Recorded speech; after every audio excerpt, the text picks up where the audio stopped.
started very, very young taking pictures. Very, very, very young. When I was 7 years old, my grandfather offered me my first camera, and it got me obsessed. I think I never left having a camera in my hands most of the time since that day. I have a very big attraction for beauty, which is a completely subjective matter, for what I find beautiful. I have a very big attraction and need of aestheticism and of pleasing my eyes.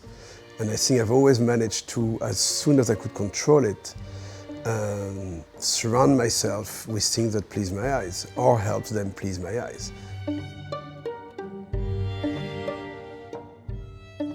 I think for sure that where you grew up, of course, influences you.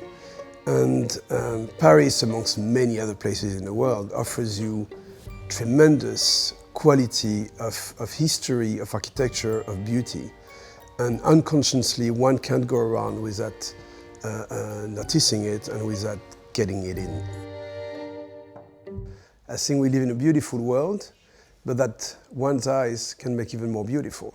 And ultimately, I think it's about creating, not only creating environments, it's about altering reality to make it more, not just aesthetically pleasing, but personally pleasing. And hopefully, if it pleases myself, it's going to please many others.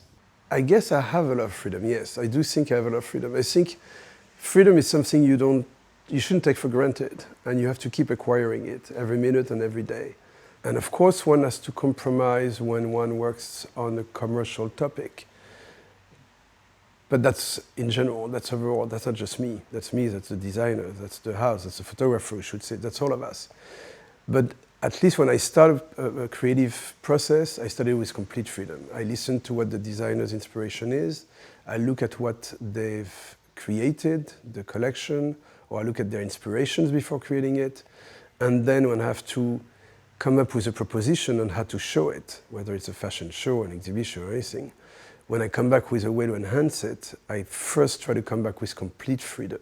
When there's a real communication, when there's a real creative, challenging discussion, I have the freedom to come back with sometimes the opposite of what I was asked. And it's a beautiful feeling. To start with freedom, and it's fundamental. It's the nerve, and it's the engine that makes me keep going. Is the growing, actually, freedom.